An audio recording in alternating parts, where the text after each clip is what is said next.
appreciate that. I wanted to give you feedback in a haiku, but I couldn't come up with it quickly enough. So I'll work on that for sure. All right. So we'll turn it over to our next group, Kyle, Caleb, Gio, and Connor.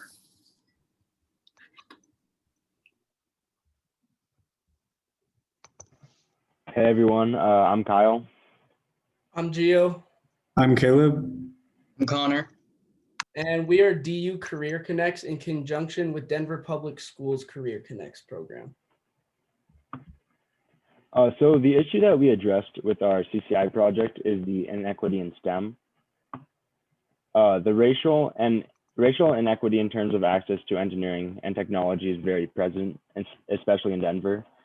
There's a direct correlation to how wealthy schools have more money to allocate to engineering and computer science programs, which disproportionately affects BIPOC students. There's also a gender inequity present due to the lack of females in the workforce.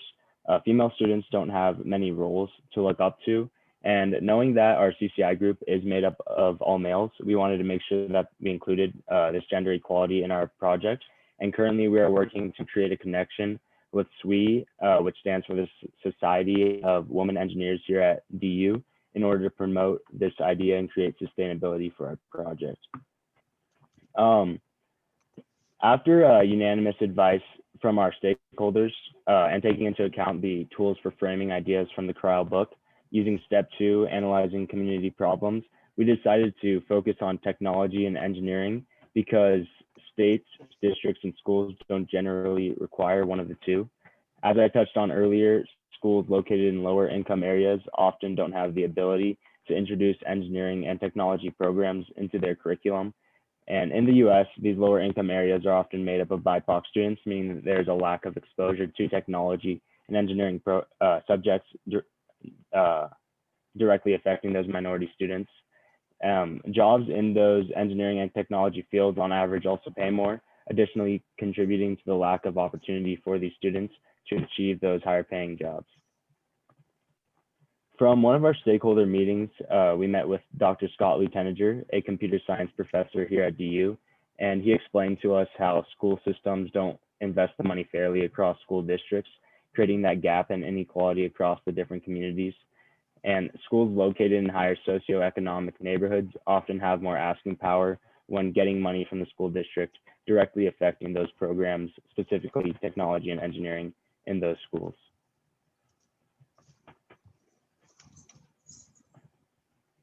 Some challenges we faced throughout our project were project ideas. We did a lot of brainstorming and identifying problems we could face, but without an actual partner, we were unsure of which one to continue. Connecting online was difficult with adjusting to only communicating our ideas in email or Zoom format, and that lack of face-to-face interaction made us stumble at times when getting interest from mentors. Another problem was finding a way to have this continue into the next year vis-a-vis sustainability. This is just a list of people we met with for stakeholders and info about what we could do better. And we used a lot of Kryle's tools for framing ideas. And during the vision process of that, we had decided on 3 possible projects to consider. Policy, as in just enacting laws that might make it more easy for students to access STEM. We didn't do that because that would be super time consuming, like one of the earlier projects mentioned. After school program and shadow program wouldn't work for us because it would be too complicated for COVID. In the end, we decided to do none of these projects. So after talking with many different stakeholders over countless meetings, we were able to partner with DPS's Career Connect Coach Mentorship Program partway into the winter quarter.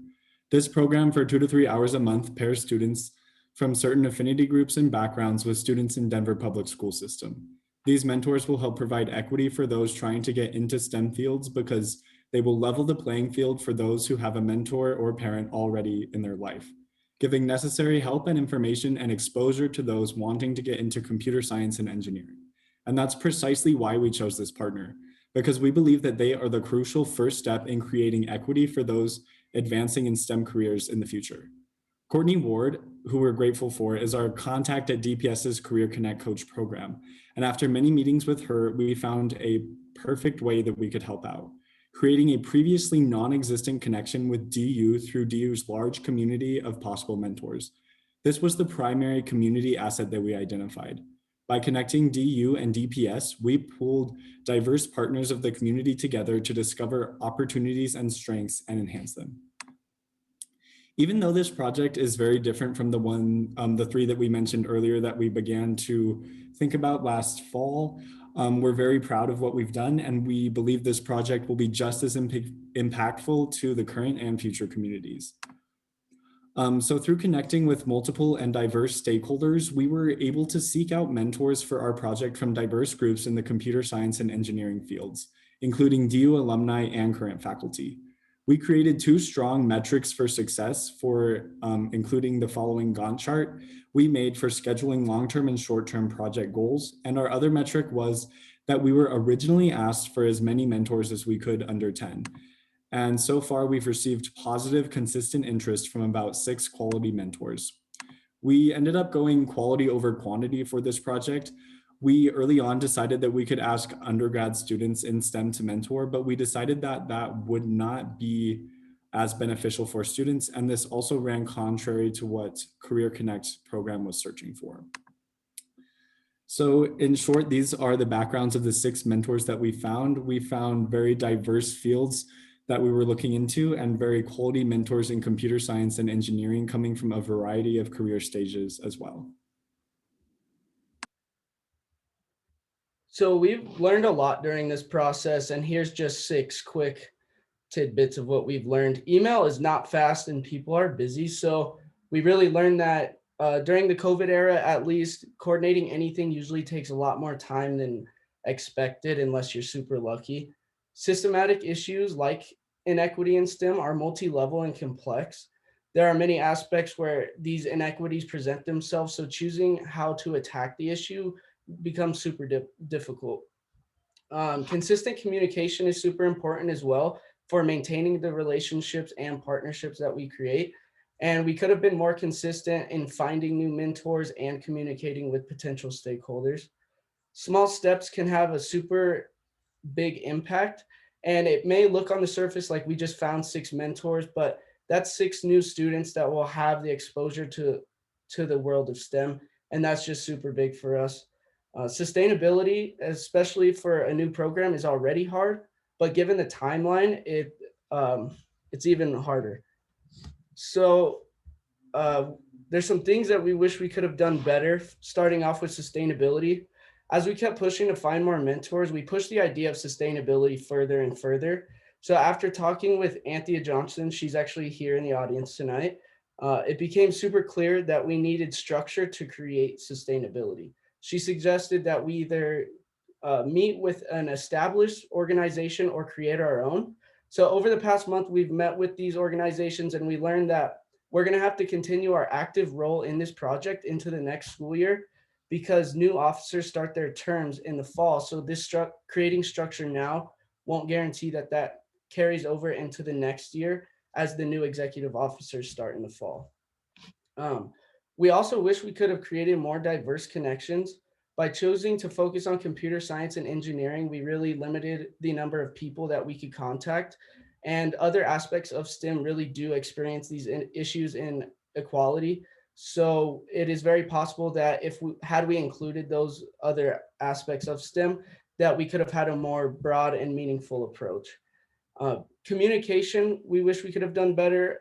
When we did get mentors that expressed interest, we could have communicated with them more. I think it would have been beneficial for us to hold an information session so that mentors are assured that they're joining a great team and that more information and any questions that they had would be answered either at that session or in the coming months. We are actually still looking for mentors. So if anyone in the audience is interested or knows someone that would be interested in this, then please scan this QR code or go to this URL and we'll get you connected right away with the people at DPS. So then you can be a mentor starting in the fall. And we'll leave this up for just a few more seconds. And I feel like that should be good. Let us know in the chat if you guys want the URL. But other than that, thank you guys so much. We're looking forward to seeing everyone else's presentations. All right, thank you all. Thank you very much.